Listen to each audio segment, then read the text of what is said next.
आपल्या नाशिक शहरात जी काही संस्कृती आहे, जे काही आख्यायिका आहे, त्यानुसार आपल्याला सगळ्यांना माहिती आहे, की आपण गोदावरी साठी आणि गंगापूर धरण जेव्हा 90% पेक्षा जास्त भरतं, तेव्हा ही जलपूजनाची आपल्याकडे प्रथा आहे.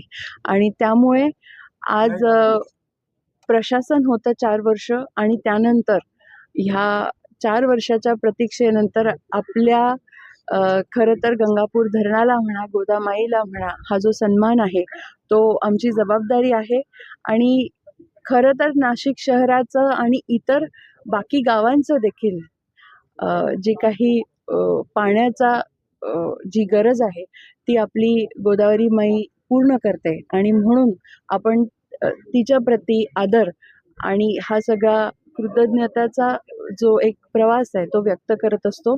येणाऱ्या कुंभ पर्वामध्ये हे जे सगळे काही कामं आहेत, शेवटी आपण सेवेसाठी करतो, धर्मासाठी करतो, मानवतेसाठी करतो. जी जनजागृती ह्या निमित्ताने देशभरात, जगभरात होणार आहे, ते आपल्या धर्मासाठी आणि संस्कृतीसाठी आहे.